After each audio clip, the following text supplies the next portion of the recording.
네, 소개받은 이동진입니다. 제가 오늘 발표하기로 되어 있는 내용, 데이터 거래의 법적 쟁점에 관한 내용입니다. 첫 번째 슬라이드 보시겠습니다. 지금 인터넷에 가서 검색해 보시면 금방 확인하실 수 있지만 지금 전 세계에서 가장 가치가 높은 것으로 알려져 있는 기업들이 대충 이런 회사들, 마이크로소프트, 애플, 아마존, 구글 뭐 이런 회사들이고요. 이 회사들 보시는 것 같이 거의 예외 없이 다 기술 기업들입니다.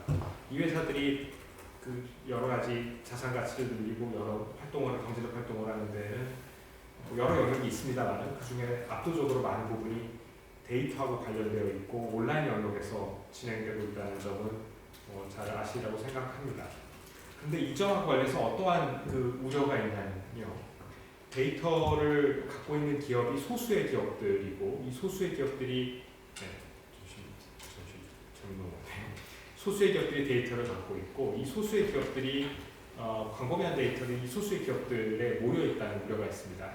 이런 기업들뿐만 아니라 다른 퍼블릭 섹터에 있는 정부기관들도 마찬가지입니다. 정부기관들도 굉장히 많은 데이터들을 수집하고 있는데 이 데이터들이 각각의 기관에 모여 있어서 다른 데로 흘러가지 않는다는 것이죠. 이 데이터 경제의 핵심적인 특징 중에 하나는 한 번 생산된 데이터는 데이터를 모으기는 어려울지 몰라도 그 다음부터 이걸 복제해서 다른 사람이 활용하는 데에는 그렇게 큰 비용이 들지 않고 가치가 훼손되지 않는다는 점입니다. 그래서 기왕 모인 데이터가 가급적이면 많이 공유가 되고 재사용되는 게 모두에게 큰 도움이 될 거다라는 생각을 하고 있습니다. 근데 이런 데이터의 공유나 재사용이 가능해지려면 당초에 갖고 있었던 회사에서 또는 정부에서 다른 곳으로 이 데이터가 넘어갈 필요가 있고 바로 그것을 가능하게 하는 것이 데이터 거래라고 할 수가 있습니다. 그래서 우리가 개인정보 보호나 프라이버시를 논의할 때 한편에서는 데이터를 어떻게 보호할 것인가를 논의하지만 다른 한편에서는 어떻게 활용할 것인가를 이야기해야 되는데 그게 하나의 단위 안에서만 활용되는 경우만 생각하면 지나치게 좁은 것이고요.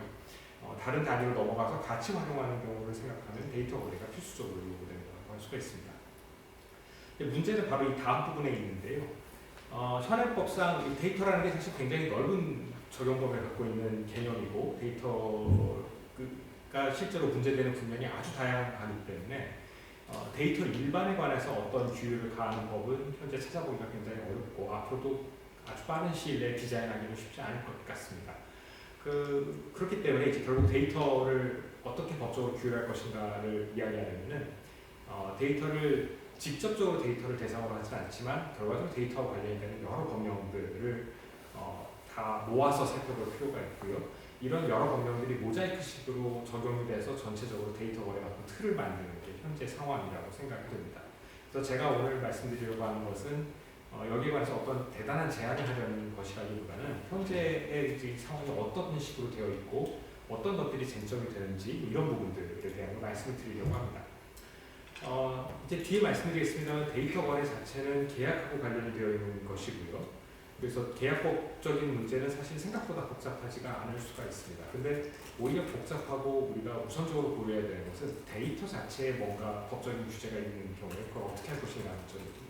바로 그런 문제는 데이터에 대한 권리가 무엇인가를 살펴봐야지 해결할 수가 있습니다. 그래서 오늘 발표의 내용은 결국 데이터에 대한 권리가 현행법상 어떤 식의 그림을 갖고 있는지에 관해서 간단하게 설명을 드린 다음에 거기서 생기는 문제들이 어떤 문제들이 있는지를 말씀을 드리고 그로 인해서 발생하는 공백이나 법적 위험은 계약에서 대응하기 위해서 무엇을 검토하고 어떠한 것들을 준비해야 되는가에 관한 내용을 하겠습니다. 먼저 데이터에 관한 권리들이 어떤 것들이 있는지부터 말씀을 드리겠습니다. 여러 가지 규제가 있습니다만 지금 우리나라를 보면서 많은 나라는 개인정보에 관해서 상당히 폭발적인 규제를 하고 있기 때문에 데이터에 관한 수많은 구별 중에서도 개인정보와 비개인정보의 구별이 상대적으로 관건적인 구별이라고 할 수 있습니다. 그렇지만 이제 비개인정보도 상당히 많이 존재하고요. 비개인정보도 여전히 가치가 있는 데이터임은 분명합니다. 그래서 데이터를 이야기할 때는 개인정보와 비개인정보를 포괄해서 이야기하는 게 필요합니다. 우선은 이 개인정보와 비개인정보를 다 포괄해서 데이터 일반에 대해서 어떤 소유권을 이야기하는 것은 현 단계에서는 아직까지 입법적으로 검토해 볼 수는 있겠습니다만 아직까지 관철되고 있지는 않습니다. 그래서 지금 현 단계에서 데이터에 관해서 적용될 수 있는 항상 적용되는 것은 아니지만 적용될 수 있는 대표적인 법적인 규제로는 데이터베이스에 대한 권리하고 부정경쟁 방지법상 영업비밀 보호가 있습니다. 데이터베이스에 대한 권리는 이 거래 대상이 되는 데이터가 데이터베이스에 대한 권리 보호 대상이 되는 상황에서만 적용됩니다. 말하자면 일정한 체계를 갖춰가지고 수집이 된 데이터고 이 데이터가 상당한 정도 침해가 되야만 가능합니다.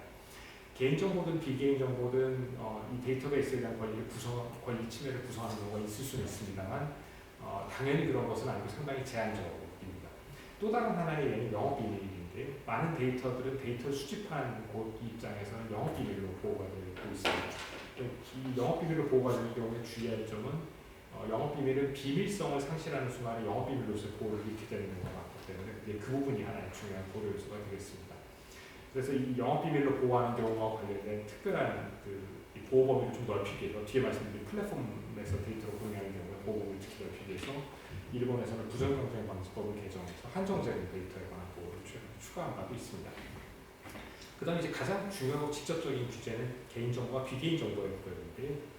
개인정보의 경우에 아시는 바와 같이 여러 개인정보 보호 업체에 의해서 아주 포괄적인 형태의 보호가 이루어지고 있습니다. 반면 비개인정보의 경우에는 방금 말씀드린 데이터베이스에 대한 권리나 영업비밀에 의해서 보호가 되지 않는 한은 직접적인 데이터에 대한 권리가 인정되지 않는 경우가 아주 많습니다. 이 안에는 여러분 잘 아시는 바와 같이 익명정보와 가명정보와 같은 범주들이 있고 이들 범주의 문제 중에 하나는 여러 맥락에 따라서 경계가 다소간 유동적이기 때문에 개인정보인 경우와 비개인정보인 경우에 상당히 많은 차이가 나는데도 불구하고 실제 경계선이 아주 뚜렷하다고 하기 어렵다 이런 문제가 있습니다. 한 가지 이제 말씀을 드릴 점은요. 결과적으로 지금 보시는 바와 같이 개인정보나 비개인정보나 어느 경우는 법적인 권리가 인정되는 경우는 그 법적인 권리는 어떤 재산권이 직접적으로 설정이 된다기보다는 개인정보 통제권이라든지 영업비밀 보호 같은 경우는 다소간 불법행위법적인 보호에 가까운 보호 형태를 취하는 경우가 많습니다. 이러한 보호 형태는 데이터와 관계된 어떤 법적 규율을 가할 때, 특히 제3자에 대한 법적 규율을 가할 때 준거법을 결정하거나 이런 문제들을 해결하는 데 앞으로 이론적으로 참고가 될 가능성이 있습니다. 그리고 또 하나 주의할 점은 개인정보의 경우에는 영업비밀이나 데이터베이스에 대한 권리를 가지는 사람이 국가나 사업자인 경우가 많고 개인정보에 대해서 개인정보보호법 등에 따른 권리를 가진 사람은 정보주체인 경우가 많아서 양쪽이 권리를 나눠서 가지고 있고 그래서 양쪽 다 이 권리의 이용을 막거나 통제할 수 있는 가능성을 어느 정도 갖게 된다라는 것입니다. 네, 바로 이제 다음으로 넘어가서 데이터 거래에 대해서 간단히 말씀을 드리겠습니다.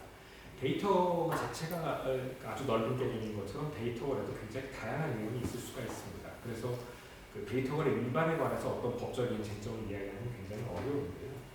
참고할 만한 것으로 두 가지 예를 들었습니다. 하나는 일본의 경제산업성에 관련된 AI 데이터를 이용에 관한 계약 가이드라인인데 이 가이드라인은 데이터 제공형, 데이터 창출형, 데이터 공용형의 계약의 세 가지를 구별을 하고 있습니다. 이후에서는 On the Free Flow of Data and Emerging Issues 계속 만든 보고서가 있는 페이퍼가 있는데 이 페이퍼를 보면 오픈 데이터 어프로치, 데이터 모네타이제이션, 데이터 익스체인지 이런 것들을 이제 구별을 하고 있습니다. 간단하게 이제 구별을 여러 가지가 가능한데요. 간단하게 구별을 보면은 아주 기본적인 형태는 데이터를 넘겨주거나 데이터를 쉐어하는 형태로 제일 흔한 형태라고 할 수가 있고요. 그 외에는 장비의 데이터를 창출할 수 있는 장비들을 추가한다든지 해서 데이터를 공동으로 만들어내는 유형이 있을 수가 있고요. 또 다른 유형으로는 일정한 플랫폼을 만든 다음에 그 플랫폼의 이용 규약을 따르는 조건하에 그 플랫폼에 들어온 사람들은 일정한 범위 내에서 데이터를 같이 쓸 수 있는 이런 형태들이 있을 수가 있습니다. 특히 이제 마지막 형태의 경우에는 플랫폼 안에서 규제가 이루어지기 때문에 조금 다른 이슈들을 갖고 있고요. 오늘 제가 말씀드린 것은 가장 흔한 이유는 데이터 쉐어에 관한 것입니다. 데이터건의 일반을 디자인할 때 법적으로 검토해야 될 첫 번째 이슈로는 데이터가 과연 쉐어하거나 넘겨주는 것이 공유하거나 넘겨주는 것이 가능한 것이냐 하는 문제입니다. 당연한 이야기지만 데이터에 관해서 별도의 권리가 있는 것이 아니고 데이터를 사실상 복사해 줄 수 있으면 넘길 수가 있기 때문에 결국은 데이터를 넘겨줄 수 있느냐 하는 것은 사실상 또는 기술적으로 데이터를 쉐어하고자 하는 측이 처분 가능성을 갖고 있느냐를 전제하고 있고요. 그래서 처분 가능성을 갖고 있으면 기본적으로 쉐어는 가능하다고 할 수가 있습니다. 근데 이때 같이 검토해야 될 몇 가지 문제가 있는데요. 하나의 문제는 데이터를 쉐어하고자 하는 측이 스스로 이 데이터를 다 갖게 되는 게 아니고 다른 곳에 데이터를 제공받는 경우에 그쪽에서 내건 제공 조건들이 데이터 쉐어를 막는 경우가 꽤 있을 수가 있다는 겁니다. 이건 이제 뒤에 말씀드리겠습니다만 쉐어하는 측도 다른 쪽에다 데이터를 제공할 때는 역시 여러 가지 이유에서 데이터를 받은 사람이 다시 제3자하고 쉐어하는 것을 제한할 필요가 있기 때문에 마찬가지로 제공받는 쪽 똑같은 조건에 걸리게 됩니다. 두 번째 문제는 데이터가 영업비밀로 보호가 되는 거예요. 영업비밀로 보호가 되는 데이터를 그 범위 내에서 받은 사람들은 그 범위를 벗어나서 제3자한테 제공하는 경우에는 형사처벌에 대응될 수도 있기 때문에 역시 법적인 의미에서 데이터를 처분하는 것이 법적으로 문제가 생길 수 있다고 할 수 있습니다.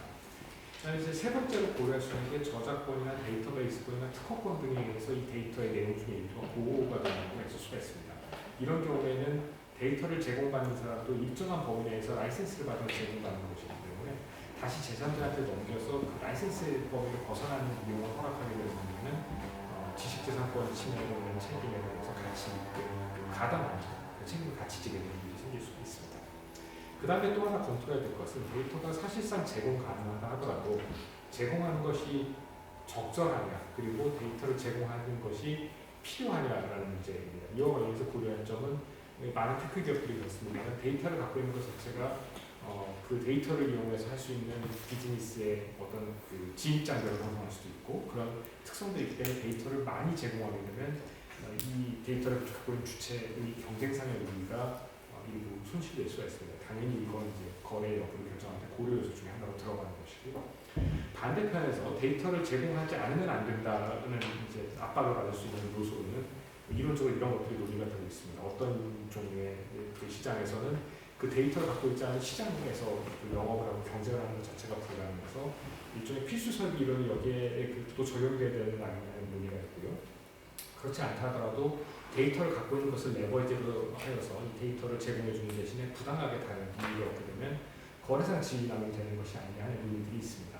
근데 만약에 이런 종류의 논의들이 적용이 되지 않는다 하더라도 현실적으로 데이터를 압도적으로 많이 갖고 있는 그 주체, 뭐 회사 측에서 데이터를 제공하는 것을 지나치게 꺼리게 되는 경우에는 그 자체에 대한 그 사회적인 공격이 있을 수가 있습니다. 이런 것들이 하나의 고려 요소가 된다고 할 수 있습니다. 그 다음에 이제 데이터 거래를 할 때 또 하나 어려운 점 중에 하나는 데이터에 대해서 어떤 대가를 받을 것이냐 하는 점입니다. 이건 여러 가지 가치평가나 산정 방법을 검토할 수 있습니다만 어떤 가치평가나 산정 방법도 다 어려움들이 좀 있고요. 그 시장이 발달되지 않은 상황에서 상당히 많은 곤란한 점이 있어서 다른 대안으로 직접적인 가격을 산정하는 게 아니라 이익에 참여를 하거나 상호 라이센스를 하는 형태의 모델들도 이야기가 되고 있습니다. 데이터 거래 계약을 디자인할 때는 다음과 같은 점들이 주로 문제가 됩니다. 첫 번째는 중거법 이슈가 있습니다. 아까 말씀드렸던 것처럼 그 데이터 거래는 한편으로는 데이터를 건드리고 하나는 계약을 건드리는 거거든요.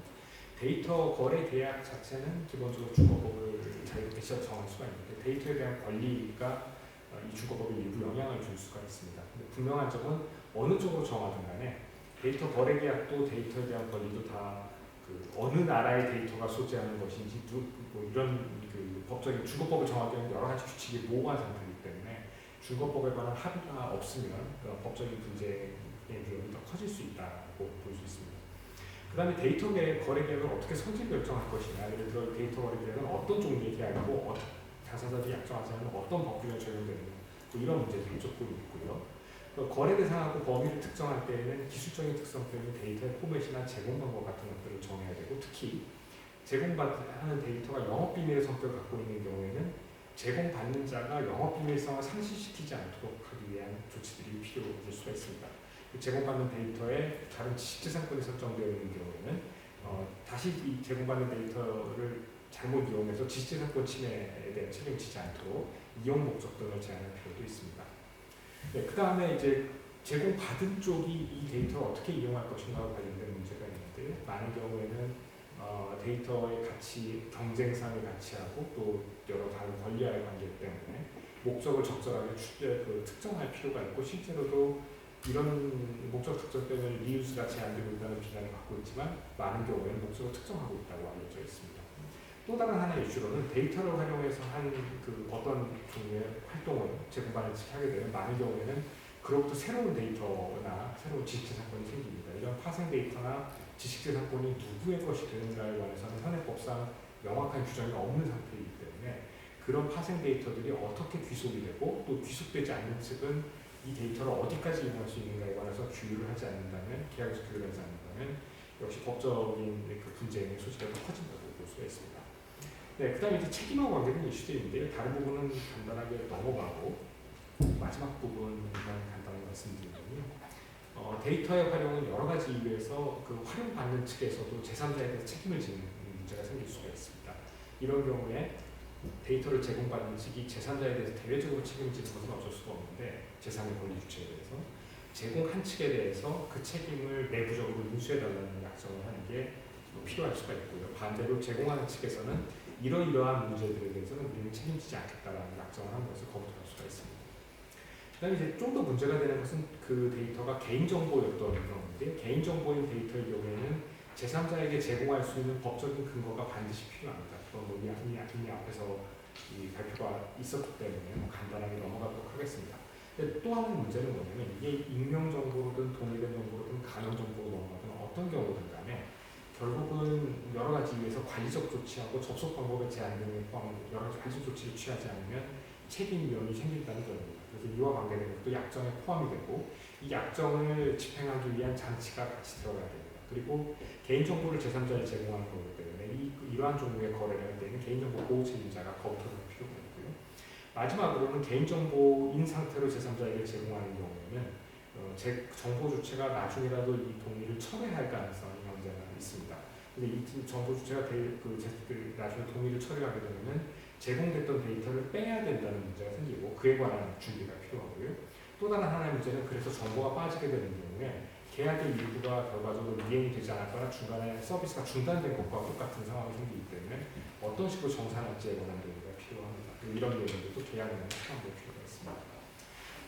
이러한 문제들은 대체로 익명화된 개인정보를 하더라도 비슷하게 발생할 수 있는 문제이고요. 그래서 이런 문제들을 전부 다 해결하기 위해서는 실질적으로 일종의 가버넌스 디자인이 필요합니다. 마지막으로 간단하게 이 점만 말씀드리고 끝내려고 하고요. 개인정보가 익명화되거나 법적인 근거를 가지고 공유가 되고 거래가 될 수 있는 경우라 하더라도 실제로 이 개인정보는 제공하는 측에서 보면 누군가로부터 법적 근거를 확보해서 수집한 정보이고 그래서 이 적절하게 데이터가 공유되고 있다는 점에 대해서 공개를 하고 또 이 가치가 모두를 위해서 적절하게 쓰고 있다는 걸 안심시켜주지 않는다면 결국은 데이터를 제공했던 측이 앞으로 데이터를 다시 수집하기가 어려워질 위험이 있습니다. 그래서 법적인 컨선은 아니지만 투명성과 가치를 공유하기 위한 어떤 전략이 매우 중요하다고 생각합니다. 제가 오늘 준비한 발표는 여기까지입니다.